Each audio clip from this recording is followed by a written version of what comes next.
مسجد بنانے کا کام کیا ہے، اتنی بات صحیح ہے، لیکن مندر توڑ کر مسجد بنائی ہے یہ صحیح نہیں ہے، بلکہ اس جگہ پر پہلے سے مسجد تھی، مسجد کو توڑ کر پھر سے نئے سرے سے مسجد ہی کی تعمیر کا کام اورنگزیب رحمۃ اللہ علیہ نے کیا ہے، تاکہ اس کی دیواریں ٹوٹ پھوٹ کر مسجد خراب نہ ہو جائے، مسجد کھنڈر نہ بن جائے۔ مسجد کی آبادی کا کام اورنگزیب رحمۃ اللہ علیہ نے کیا ہے، نہ کہ مندر کو توڑنے کا کام۔ یہ بات سمجھنے کی ہے اور سبھی لوگوں کو اس بات سے آگاہ ہونا۔ السلام علیکم ورحمۃ اللہ وبرکاتہ۔ جس طرح انسانوں کے نصیب ہوتے ہیں، ہم دیکھتے ہیں کہ کسی انسان کا نصیب اچھا ہے اور کسی انسان کا نصیب اور زیادہ اچھا ہے، کسی انسان کا نصیب خراب ہے اور کسی انسان کا اور زیادہ خراب ہے، یہ ہم سب دیکھتے رہتے ہیں۔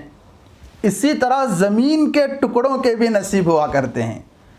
زمین کے کچھ ٹکڑے بہت خوش نصیب ہوتے ہیں، ان کا مقدر بہت اچھا ہوتا ہے،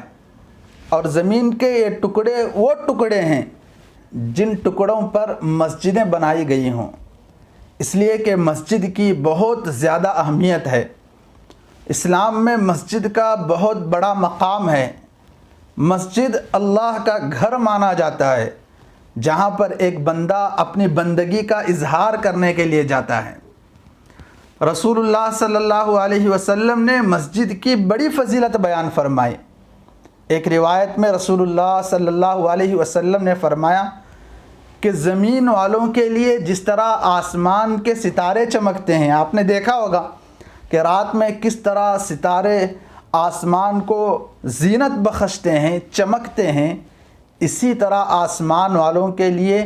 زمین کے وہ ٹکڑے جن ٹکڑوں پر مسجد ہے ستاروں کے مانند چمکتے ہیں۔ تو زمین کے وہ ٹکڑے جن پر مسجدیں بنائی گئی ہیں وہ آسمان والوں کے لیے ستاروں کی طرح چمکتے ہیں۔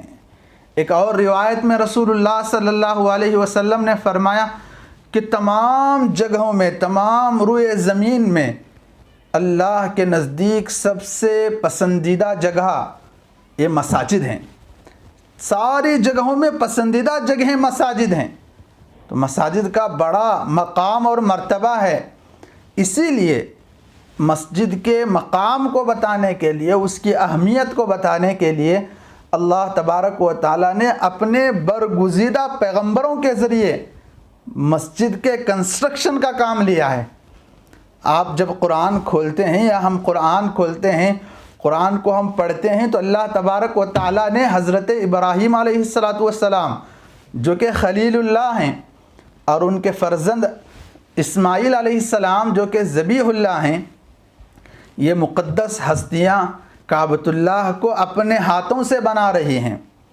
اپنے ہاتھوں سے کنسٹرکشن کا کام کر رہی ہیں۔ قرآن میں اللہ تبارک و تعالیٰ فرماتا ہے وَإِذْ يَرْفَعُ إِبْرَاهِيمُ الْقَوَاعِدَ مِنَ الْبَيْتِ وَإِسْمَاعِيلُ رَبَّنَا تَقَبَّلْ مِنَّا إِنَّكَ أَنْتَ السَّمِيعُ الْعَلِيمُ۔ اللہ کہتا ہے کہ اس وقت کو یاد کرو جب ابراہیم علیہ السلام کعبے کی بنیادوں کو چڑھا رہے ہیں، اور ان کے فرزند حضرت اسماعیل ان کے ساتھ ہیں۔ وَإِذْ يَرْفَعُ إِبْرَاهِيمُ الْقَوَاعِدَ مِنَ الْبَيْتِ، بیت اللہ کی بنیادیں چڑھا رہے ہیں،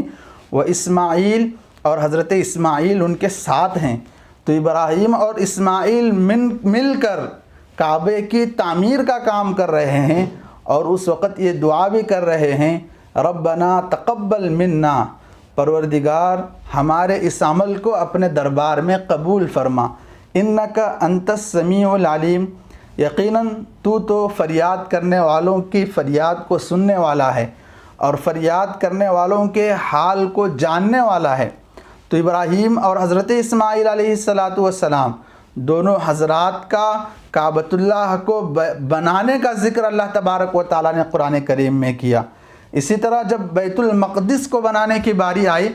اللہ تبارک و تعالیٰ نے حضرت سلیمان علیہ السلام کے ذریعے بیت المقدس کی تعمیر کروائی۔ اور جب حضور علیہ السلام مکے سے مدینہ ہجرت کر کے گئے اور آپ نے وہاں پر مسجد نبوی کی تعمیر فرمائی، تو روایتوں میں آتا ہے کہ آپ علیہ السلام عملی طور پر مسجد نبوی کے کنسٹرکشن کے کام میں عملی طور پر موجود رہے۔ آپ علیہ الصلوۃ والسلام پتھر اٹھا کر لاتے،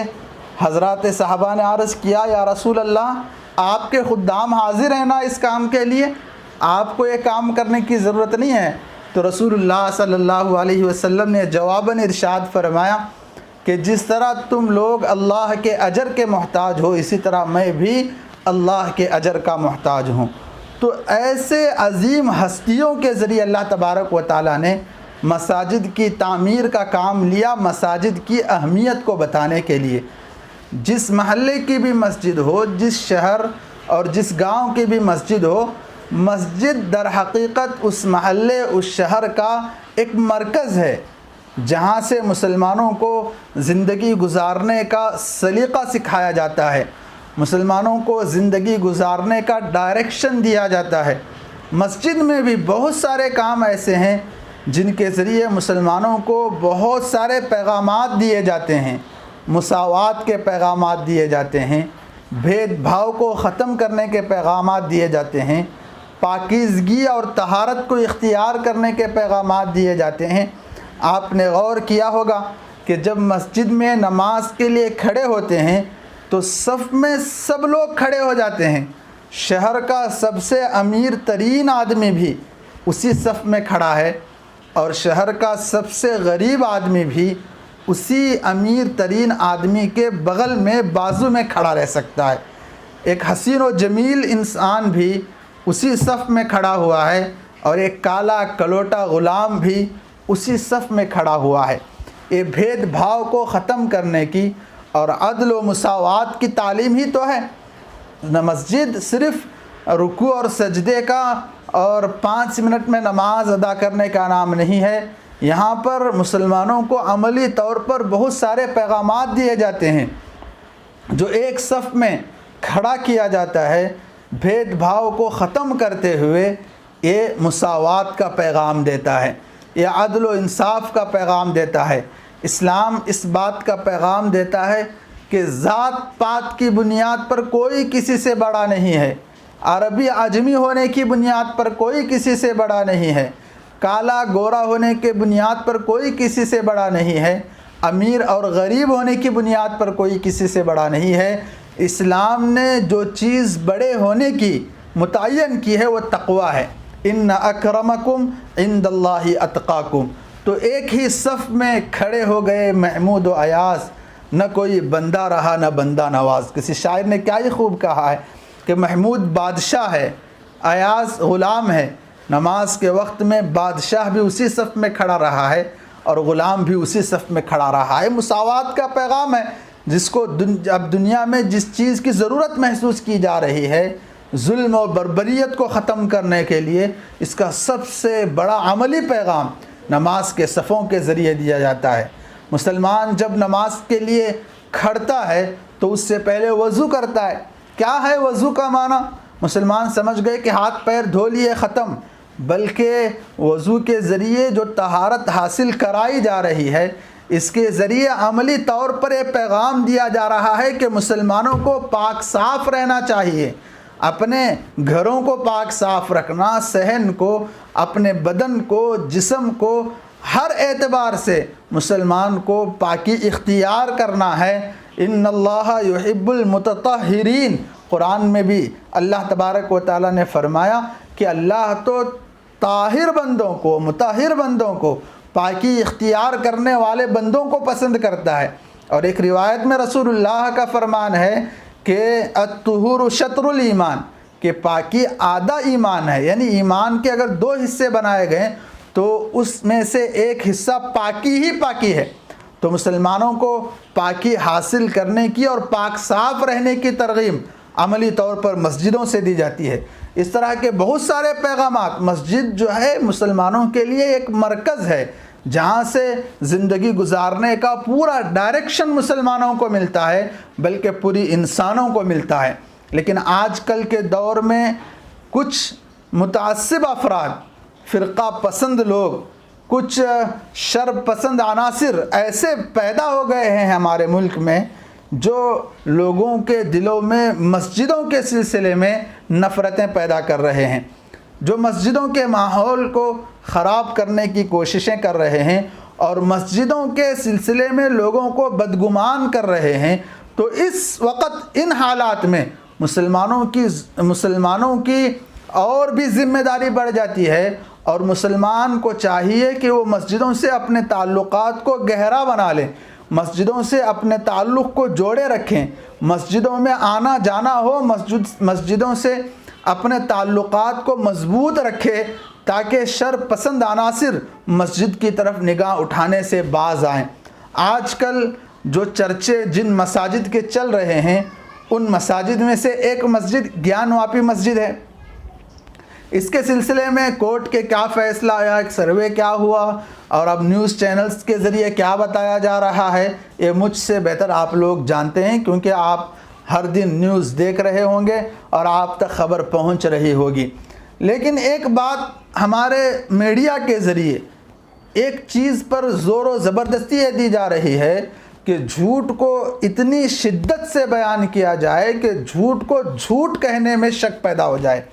سچ کو سچ کہنے میں شک پیدا ہو جائے۔ اس طرح میڈیا کے ذریعے کام چل رہا ہے، حالانکہ گیان واپی جو مسجد ہے، اس مسجد کی اپنی ایک تاریخ ہے، اس تاریخ کو پڑھنا چاہیے، ہر مسلمان کو اس تاریخ سے متعلق واقفیت رکھنا ضروری ہے۔ ہمارے کئی مسلمان بھائی ایسے ہیں جنہیں کچھ پتہ نہیں رہتا، وہ بس اپنے کاموں میں اور اپنے ضروریات کے پورا کرنے میں اس طرح زندگی گزار رہے ہیں جیسے انہیں کوئی واسطہ ہی نہیں ہے، انہیں کوئی نہ اسلام کا واسطہ ہے نہ مسلمانوں کے حالات کا واسطہ ہے۔ ایسا نہیں ہونا چاہیے۔ مسلمان ایک باخبر رہنے والی قوم ہے، حالات سے آگاہ رہنے والی قوم ہے۔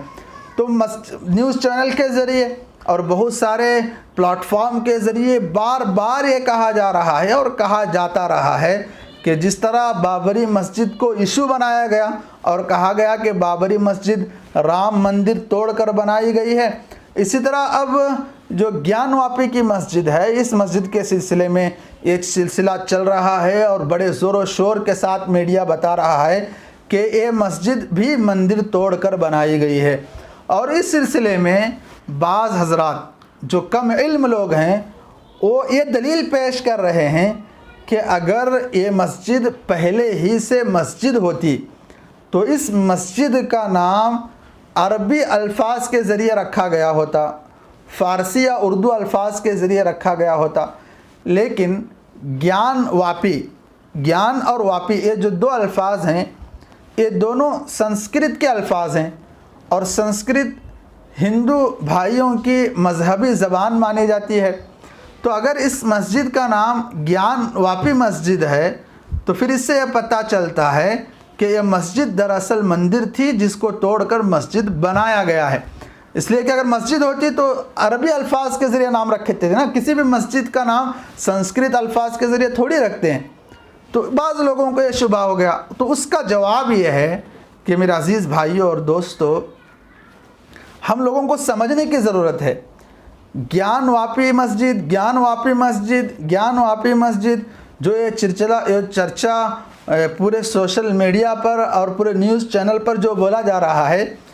اس مسجد کا نام گیان واپی مسجد ہے ہی نہیں، یہ بات آپ سمجھ لیں۔ اس مسجد کا نام گیان واپی مسجد ہے ہی نہیں، اس مسجد کا نام تو جامعہ مسجد ہے، جو جامعہ مسجد کے گیان واپی ایریا میں ہے۔ گیان واپی ایک ایریا کا نام ہے، ایک محلے کا اور ایک علاقے کا نام ہے۔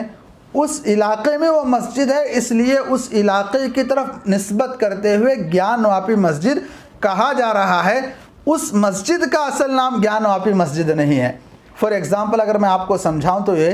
کہ دیکھو، میں جہاں پر امامت کر رہا ہوں اس مسجد کا نام مسجد محمدیہ ہے، لیکن وہ مسجد بس اسٹینڈ کے قریب میں ہے۔ تو بہت سے احباب وہ ہیں جو کہہ دیتے ہیں کہ بس اسٹینڈ کی مسجد، کیونکہ وہ بس اسٹینڈ کے قریب ہے، اس کو بس اسٹینڈ کی طرف نسبت کرتے ہوئے بس اسٹینڈ کی مسجد کہا جاتا ہے، لیکن اس مسجد کا نام بس اسٹینڈ کی مسجد نہیں ہے۔ تو یہی قصہ اور یہی سلسلہ گیان واپی مسجد کے سلسلے میں ہوا کہ جو گیان واپی مسجد کہہ رہے ہیں، دراصل وہ اس علاقے کا نام ہے، اس ایریا کا نام گیان واپی ہے جس کی طرف منسوب کرتے ہوئے نسبت کرتے ہوئے گیان واپی مسجد کہا جا رہا ہے۔ تو یہ پہلی چیز تھی جس کو بیان کرنا ضروری سمجھا تھا میں۔ اور دوسری چیز جو بڑے زور و شور کے ساتھ یہ بتایا جا رہا ہے کہ اورنگزیب عالمگیر رحمۃ اللہ علیہ نے مندر کو توڑ کر اس مسجد کی تعمیر کی تھی، یہ سلسلہ اب بڑے زور کے شور کے ساتھ چل رہا ہے اور ہر کوئی اپنی زبان پر اس کا ذکر کر رہا ہے اور آپ نے بھی بارہا سنا ہوگا۔ لیکن ایک بات سمجھنے کی ہے کہ جب تاریخ کے اوراق ہم پلٹاتے ہیں اور تاریخ کا مطالعہ کرتے ہیں تو ہمیں تاریخ سے یہ بات پتہ چلتی ہے کہ اورنگزیب تو بعد کے زمانے کے ہیں۔ اورنگزیب کے باپ، دیکھیے آپ سمجھے، اورنگزیب ہے،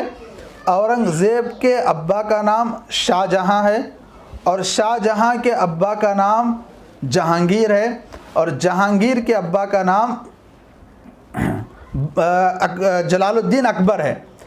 تو اورنگزیب کے ابا کا نام شاہ جہاں کے ابا کا نام جہانگیر اور جہانگیر کے ابا کا نام جلال الدین اکبر بادشاہ جس کو ہم کہتے ہیں۔ تو اب اکبر بادشاہ جو ہے یہ اورنگزیب عالمگیر رحمہ اللہ کے دادا کے ابا کہلاتے ہیں، ایسا ہی ہے نا، اس لیے کہ ان کے ابا تو شاہ جہاں ہوئے، شاہ جہاں کے ابا جہانگیر ہوئے، تو جہانگیر اورنگزیب کے دادا ہوئے اور اورنگزیب کے دادا جو ہے وہ اکبر ہے، جلال الدین اکبر جسے ہم کہتے ہیں۔ اکبر بادشاہ اورنگزیب کے دادا کا ابا، یعنی پڑ دادا جس کو ہم کہتے ہیں، پڑ دادا ہے اکبر بادشاہ اورنگزیب رحمہ اللہ کا۔ جب ہم تاریخ کا مطالعہ کرتے ہیں تو اکبر بادشاہ کے زمانے میں اس مسجد کی تاریخ ہمیں ملتی ہے، بلکہ بعض تاریخ کی کتابوں سے یہ پتہ چلتا ہے کہ اکبر بادشاہ کے زمانے کے پہلے سے ہی یہ مسجد موجود تھی۔ اکبر بادشاہ کے زمانے میں نہیں تعمیر ہوئی بلکہ ان کے زمانے سے پہلے ہی سے یہ مسجد تعمیر ہوئی تھی، اکبر بادشاہ کے زمانے میں یہ مسجد موجود تھی۔ اکبر بادشاہ کے زمانے کا ایک واقعہ ہمیں ملتا ہے۔ اکبر بادشاہ کے زمانے میں بنارس کے اندر ایک ولی کامل تھے جن کا نام حضرت مخدوم شاہ طیب بنارسی رحمہ اللہ، حضرت مخدوم شاہ طیب بنارسی رحمہ اللہ، یہ اکبر بادشاہ کے دور کے ولی ہیں اور ان کا مدفن بھی ابھی بھی بنارس کے قریبی علاقے ہی میں ایک علاقے میں ان کا مدفن موجود ہے۔ تو اکبر بادشاہ کے زمانے میں چونکہ اکبر بادشاہ ایک نیا دین ایجاد کیا ہوا تھا، دین الہی کے نام سے اس نے اپنا ایک نیا دین بنا لیا تھا اور دین اسلام سے وہ منحرف ہو رہا تھا، تو بہت سے علماء نے اور اس وقت کے اولیاء اکبر بادشاہ کو ناپسند کیا کرتے تھے۔ ایک تاریخی ایک لمبا واقعہ ہے اور اس کی لمبی تفصیل کتابوں میں موجود ہے۔ تو حضرت مخدوم شاہ طیب بنارسی رحمہ اللہ جو اکبر بادشاہ کے زمانے کے بزرگ ہیں، ان کے بارے میں آتا ہے کہ یہ اپنی زندگی میں ہر جمعہ کی نماز ادا کرنے کے لیے گیان واپی مسجد میں تشریف لاتے تھے، تاریخ کی کتابوں میں موجود ہے۔ اور ایک بار کہہ رہا ہوں، میں بار بار اس لیے کہہ رہا ہوں تاکہ ہمارے ذہن میں تاریخ فٹ ہو جائے کہ اکبر بادشاہ کے زمانے کے یہ بزرگ ہیں جن کا نام حضرت مخدوم شاہ طیب بنارسی رحمہ اللہ، یہ ان کے بارے میں آتا ہے کہ یہ نماز جمعہ ادا کرنے کے لیے گیان واپی مسجد میں ہر جمعہ تشریف لاتے۔ ایک مرتبہ کا واقعہ ہے کہ گیان واپی مسجد کے جو امام صاحب تھے وہ خطبہ جمعہ میں، یعنی جمعہ کے خطبے میں اکبر بادشاہ کا نام لے لیے، جس کی بنا پر حضرت مخدوم شاہ طیب بنارسی رحمہ اللہ کو الجھن محسوس ہوئی اور انہیں غصہ آیا کہ ایک کافر کا نام لیا جا رہا ہے جمعہ کے خطبے میں۔ تو حضرت مخدوم شاہ طیب رحمہ اللہ نے امام صاحب کو اس کام سے روکنا چاہا، تو جو اور دیگر جو افراد وہاں موجود تھے انہوں نے حضرت مخدوم شاہ طیب بنارسی رحمہ اللہ کو ایک کہہ کر کہ اگر آپ روکیں گے اور اس کی اطلاع اگر اکبر بادشاہ کو ہو جائے گی تو پھر ایک بڑا ظلم اٹھائے گا، اس لیے مصلحت کا تقاضا یہی ہے کہ اس جمعہ آپ خاموش رہیں اور آئندہ جمعہ سے آپ اپنے قریبی علاقے میں کہیں جمعہ ادا کر لیں، اسی میں عافیت ہے۔ تو یہ واقعہ اکبر بادشاہ کے زمانے کا واقعہ ہے۔ اب جو حضرات کہتے ہیں کہ اورنگزیب عالمگیر رحمہ اللہ نے مندر توڑ کر مسجد بنائی ہے، یہ کیسے ممکن ہو سکتا ہے؟ کیا اورنگزیب عالمگیر رحمۃ اللہ علیہ اکبر بادشاہ کے زمانے میں تھے؟ اکبر بادشاہ تو اورنگزیب عالمگیر کے پردادا کہلاتے ہیں۔ تو اپنے پردادا کے زمانے میں جو مسجد موجود تھی اور اس مسجد کے سلسلے میں تاریخی واقعات موجود ہیں، اس مسجد کے سلسلے میں یہ کہنا کہ اورنگزیب رحمہ اللہ نے مندر توڑ کر مسجد بنائی، یہ عقل سے بہت دور کی بات ہے۔ اور تاریخ کے یہ واقعہ ان لوگوں کے لیے جو یہ بات کہہ رہے ہیں کہ مندر توڑ کر مسجد بنائی گئی، ذلت کا ایک تماچا ہے ان لوگوں کے لیے یہ واقعہ۔ اکبر بادشاہ کے زمانے کے بعد کا زمانہ، کہ اکبر بادشاہ کے زمانے کے بعد جہانگیر تھے، جہانگیر کے زمانے میں بھی یہ مسجد موجود رہی۔ پھر جہانگیر کے بعد ان کے بیٹے شاہ جہاں، ان کے زمانے میں بھی یہ مسجد موجود رہی۔ اور شاہ جہاں نے، جو شاہ جہاں کے اورنگزیب عالمگیر رحمہ اللہ کے والد صاحب ہیں، شاہ جہاں نے اپنے زمانے میں گیان واپی مسجد کے قریب میں ایک مدرسہ ایوان شریعت کے نام سے قائم کیا تھا۔ اس کا تذکرہ بھی تاریخی کتابوں میں موجود ہے۔ تو جو مدرسہ ایوان شریعت کے نام سے گیان واپی مسجد کے قریب میں قائم کیا جا رہا ہے، تو پھر جب مدرسہ قائم کیا جا رہا ہے تو وہ مسجد بھی موجود تھی اورنگزیب عالمگیر رحمۃ اللہ علیہ کے پہلے سے، یعنی اورنگزیب عالمگیر رحمہ اللہ کے باپ شاہ جہاں کے زمانے میں بھی وہ مسجد موجود تھی۔ شاہ جہاں کے بعد اورنگزیب عالمگیر رحمۃ اللہ علیہ کا دور حکومت چلتا ہے۔ اب جو لوگ یہ کہہ رہے ہیں کہ مندر توڑ کر مسجد بنایا گیا، یہ ویسا نہیں ہے جیسا یہ لوگ کہہ رہے ہیں اور جیسا یہ لوگ سوچ رہے ہیں، بلکہ حقیقت یہ ہے کہ جو مسجد کے اکبر بادشاہ کے زمانے سے پہلے سے چلی آ رہی تھی اور کئی سو سال اس مسجد پر گزر چکے تھے، اور زمانے کے گزرنے کی وجہ سے وہ مسجد بوسیدہ ہو گئی تھی، خستہ حال ہو گئی تھی، اس کی دیواریں کمزور ہو گئی تھی۔ اورنگزیب عالمگیر رحمۃ اللہ علیہ نے اپنے دور حکومت میں اس مسجد کی بنیاد پر نئے طور پر کنسٹرکشن کا کام کیا ہے، یعنی جو دیواریں ٹوٹ پھوٹ چکی تھی ان کو ختم کر کے اسی مسجد کی بنیاد پر اثر نو ایک نئے کنسٹرکشن کا اور نئی تعمیر کا حضرت اورنگزیب رحمۃ اللہ علیہ کے زمانے میں کام ہوا ہے۔ تو بس یہی ہے کہ اورنگزیب رحمۃ اللہ علیہ نے مسجد بنانے کا کام کیا ہے، اتنی بات صحیح ہے، لیکن مندر توڑ کر مسجد بنائی ہے یہ صحیح نہیں ہے، بلکہ اس جگہ پر پہلے سے مسجد تھی، مسجد کو توڑ کر پھر سے نئے سرے سے مسجد ہی کی تعمیر کا کام اورنگزیب رحمۃ اللہ علیہ نے کیا ہے، تاکہ اس کی دیواریں ٹوٹ پھوٹ کر مسجد خراب نہ ہو جائے، مسجد کھنڈر نہ بن جائے۔ مسجد کی آبادی کا کام اورنگزیب رحمۃ اللہ علیہ نے کیا ہے، نہ کہ مندر کو توڑنے کا کام۔ یہ بات سمجھنے کی ہے اور سبھی لوگوں کو اس بات سے آگاہ ہونا ضروری ہے۔ اب زمانہ گزرتا گیا، زمانہ گزرتا گیا، اب دیکھیں جو فتنہ اٹھا ہے مندر مسجد کو لے کر اور ملکیت کو لے کر، یہ تو دیش کی آزادی سے پہلے بھی یہ کیس لڑا جا چکا ہے۔ گیان واپی مسجد کا جو کیس ہے یہ دیش کے آزادی سے پہلے 1936 عیسوی میں جامعہ مسجد کے ایک متولی تھے جن کا نام دین محمد صاحب، انہوں نے 1936 عیسوی میں بنارس کی عدالت میں یہ مقدمہ دائر کیا تھا، یعنی مسجد کی ملکیت کو لے کر بنارس کی عدالت میں، بنارس کے کورٹ میں 1936 میں یہ مقدمہ دائر کیا تھا، اور مقدمہ انہوں نے لڑا تھا دین محمد صاحب نے، اور اس مقدمے میں انہوں نے کامیابی حاصل کی تھی، اس لیے کہ 1936 میں مقدمہ دائر ہوا اور 1937 میں، یعنی دیش کے آزادی سے ٹھیک 10 سال پہلے بنارس کے کورٹ کی جانب سے ججمنٹ آتا ہے کہ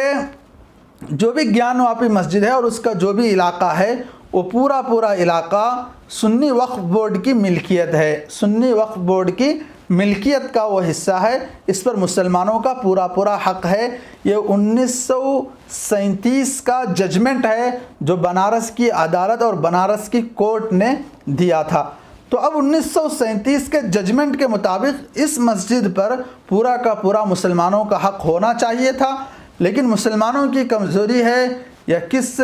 سے گلا کریں سمجھ نہیں آتا کہ پھر یہ آہستہ آہستہ ججمنٹ کے باوجود بھی مسلمانوں کا قبضہ آہستہ آہستہ مسلمانوں کے قبضے سے یہ مسجد نکلتی گئی، یہاں اس کے کچھ حصے دونوں فریقین کے درمیان میں مشترک ہو گئے، پھر اس پر قفل بندی ہوئی، پھر چابیاں اس کی تقسیم ہوئی، یہ ایک لمبا تفصیلی کارگزاری ہے اس کی۔ تو 1937 کے ججمنٹ کے مطابق تو یہ ہونا چاہیے تھا کہ بھائی یہ مسجد مسلمانوں کے حق میں آ جاتی۔ تو ان سارے حالات کو مد نظر رکھتے ہوئے ہمیں یہ چاہیے کہ ہم اپنی مسجدوں سے تعلق کو مضبوط کر لیں، اس لیے کہ حدیث پاک میں رسول اللہ صلی اللہ علیہ وسلم کا فرمان عالی ہے کہ جس بندے کو تم مسجد بار بار آتا جاتا دیکھو نا، تو پھر اس بندے کے دیندار ہونے کی گواہی دو۔ کہ رسول اللہ صلی اللہ علیہ وسلم نے ایماندار ہونے کی گواہی مسجد سے تعلق رکھنے والے کے حق میں عطا فرمائی ہے۔ اور اسی طرح میں ہمارے تمام مساجد کے ذمہ داروں کی خدمت میں ایک گزارش پیش کرنا چاہتا ہوں کہ وہ اپنے اپنے مساجد کے جائزہ لیں، کہ اپنے اپنے مساجد کے جو پیپرز ہیں، جو کاغذی کارروائی ہے، وہ مکمل ہے یا نہیں ہے، وہ کمپلیٹ ہے یا انکمپلیٹ ہے، اس کا جائزہ لیں۔ اگر کمپلیٹ ہے تو پھر اس کے کاغذات کو محفوظ و مامون طریقے سے رکھے، اگر انکمپلیٹ ہے تو ذمہ دار اس پر غور و خوض کرے، اس پر فکر کرے اور جلد از جلد اپنے کاغذات کی تصحیح کر لے، اپنے کاغذات مسجد کے کاغذات کو کمپلیٹ کر لے، تاکہ کسی فتنہ انگیز کو پھر سے کسی مسجد کے بارے میں فتنہ کھڑا کرنے کا موقع نہ ملے۔ اللہ تبارک و تعالیٰ پوری امت مسلمہ کی اور خاص طور پر مساجد کی، مدارس کی، مکاتب کی، خانقاہوں کی حفاظت فرمائے۔ السلام علیکم ورحمۃ اللہ وبرکاتہ۔